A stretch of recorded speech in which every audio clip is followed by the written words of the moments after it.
I'm John Hinkle, the senior pastor of First Presbyterian Church, and this is your daily devotion. It's Friday, and thus it's casual Friday here at the church. Friday, usually for me, is just trying to get everything ready for worship. Before the pandemic, that's what I did on Friday and Saturday. Just make sure everything's in line and ready to go. And really, not much has changed for my Fridays. We're still trying to make sure everything's ready to go for worship. And so at the end of this devotion, I have a special announcement I want to make. But looking at my thoughts for today, it really comes out of the Bible study that Jim Crumley has been doing about the pandemic in connection to our faith. And if you haven't been joining us, it's not too late. We have 2 more studies. We'd love for you to join us. It's been really good. And last Wednesday, Jim kind of focused on a moment in the life of Martin Luther where Luther was dealing with his own pandemic. But here it was the bubonic plague. I think I said that right. But if I didn't, you get it. It's a pandemic, right? People are dying in the streets of Wittenberg. And one of the things that Luther stressed is that we cannot ignore the realities of the world around us. For example, you just can't say, I don't think there's a pandemic, when everything points to the fact that there's a pandemic. There are people who are suffering and struggling and who have died of the coronavirus. That's not a fantasy, that's a fact. And one of the things that Luther was saying in this moment in his own pandemic is you can't ignore these facts. That people are getting really sick and people are really dying, and this seems very contagious. And so we have to set aside the norms of our society and deal with the reality that is in front of us. Right? This is what is in front of us, and this is what we have to deal with. One of the scriptures that I've kind of been reading, Bobby's reading Proverbs, I'm reading the book of Job. As you know, the story of Job, Job was a man who loved God, and God loved him. And one day Satan came to God and said, the only reason Job loves you is because his life is perfect. Take away that perfect life and see what happens. And that's what happens. Job loses his whole family in one day. His wife told him that he needs to curse God and curl up and die. Yet Job, in that moment of suffering, used it as a way of trying to understand the world around him, the reality of his life, not something made up. He was dealing with the proverbial stuff hitting the fan, right? And so Job questions God, questions why this is going on. And so here's the text I want to read you. When God responds to Job, and then we'll talk about it a little bit. Then the Lord spoke to Job out of the storm. God said, "Who is this that obscures my plans with words without knowledge? Prepare to defend yourself. I will question you, and you shall answer me." See, all this time, Job has been questioning God, and here God says, whoa, wait a minute. I'm going to ask the questions now.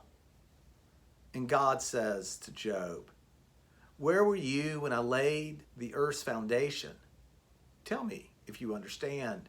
Who marked off the dimensions? Surely you know. Who stretched out a measuring line across it? Or what were its footings? Or who laid the cornerstone? While the morning stars sang together and all the angels shouted for joy. Who shot up to the sea behind the doors when it burst forth from the womb? When I made the clouds its garments and wrapped its thick darkness? When I fixed limits for it and set the doors and the bars in places? When I said, this far you may come and no farther. Here is where your proud waves halt.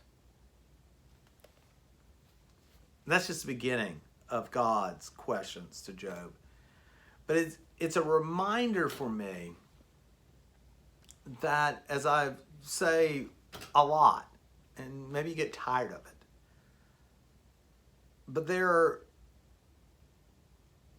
are just moments when I realize that God is God and I am not, and thank God for that. That there are some things, the reality of the world that is going on in our lives that I don't have the answers for. I don't know what to do next. I don't know what the future holds, but I do know who holds the future. And so we are called to trust in God in all these matters. And as Luther reminds us, we're to use the brain that God has given us to figure out what we need to do next. So here's our big announcement, and I just want to throw it out. As you know, we last Sunday was our first Sunday back with that opportunity for people to worship in the church. It was a great experience. We figured out how this is going to work and why it's going to work this way, so much so that we've opened up the sanctuary to 60 people. But one of the other commitments we have is this commitment to live stream our worship service. So what we've been doing now is that we've been pre-recording and then just, sending that out on Sunday mornings. But this Sunday, for the first Sunday ever, we're going to actually not pre-record, but we're going to live stream our worship service. So at 10 a.m., you can go to our YouTube channel. Charlotte's going to have all this information for you on this email. Go to our YouTube channel and watch the service live as if you were in the sanctuary. And if for some reason you can't watch it at 10 a.m. live, it's going to be recorded, and thus you can go to our YouTube page, YouTube channel anytime you want to and watch it. And then of course Megan's going to send it out via email and Facebook, and so you'll watch it. You just won't be able to like in Sundays past watch it at 8 a.m. because worship is not going to start till 10 a.m. So we're very excited about this. The session is fully committed to this, so much so that they are investing money in the right equipment to make it a good worship experience for you. So that's it.